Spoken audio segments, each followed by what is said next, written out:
Čauko, dneska tu máme reakciu v metaverze. Počúvaj ma sem, ja som meta tohto života. To mi nevychádza. Ale teraz, keď sa nad tým zamyslíš, tak je to vlastne pravda, pretože každý je meta svojho života, pretože každý si je svoj život. Chápeš? Chápeš. OK, dneska rozoberieme takú tému... Tari. Doslova. Ešte predtým, ako mi pôjdeš dole písať do komentu, že idem si vlastne len boostnúť kanál nad reakciou na Tarim. Áno, idem. A čo s tým spravíš? Takže čauko, vítam vás tu na, či už dobrí, či už hejtri, čauko. Pozeral som problematiky ohľadom Tarim, pozeral som, čo sa tu na CSA tak deje a táto reakcia bude vo VR-ku, niečo zase nové, si myslím, že môžeš mi za to dať odber, chápeš?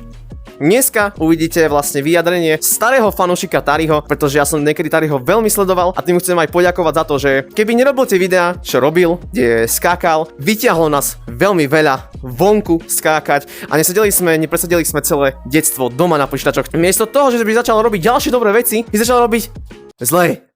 Plus, tu nám mám takto zakryté jedno videjko, ktoré si dneska s vami chcem pustiť, či už mladí, či už starí a či už aj rodičia, pretože nepríde mi v poriadku to, čo sa naozaj teraz deje. Poďme sa na to rovno teraz pozrieť, nemám asi čo zdržiavať.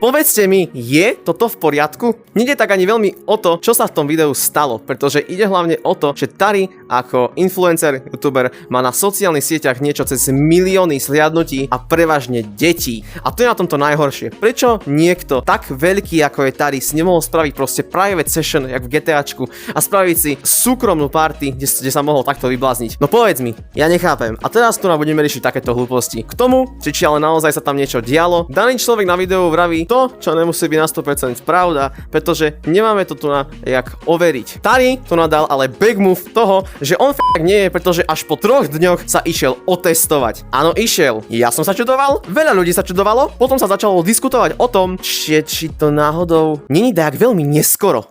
Chápeš?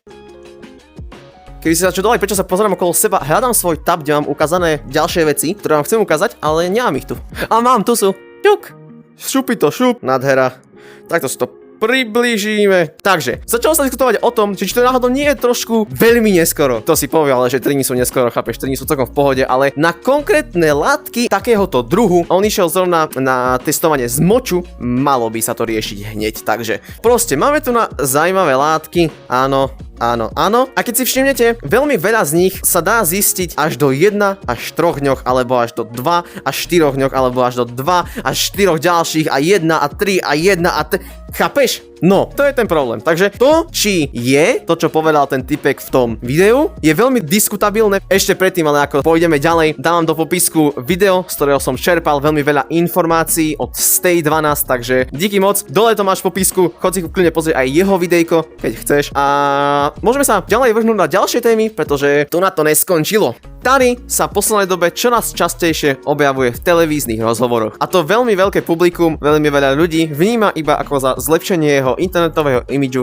alebo jeho mena po predchádzajúcich kontroverziách. Už keď bavíme o tej kontroverzii, jedna z nich je napríklad tá daná bába z Teplíc. Ale áno, vyšlo ospravedlnenie po 8 rokoch. Dobrý deň. Kde danú babku našiel a dal jej nejakú peňažnú čiastku. Ale prečo to ospravedlnenie prišlo presne teraz, po 8 rokoch a presne teraz, keď sa začali riešiť súdy? Chápeš, na čo chcem nabádať? Mal by si chápať, keď chceš chápať, chápeš?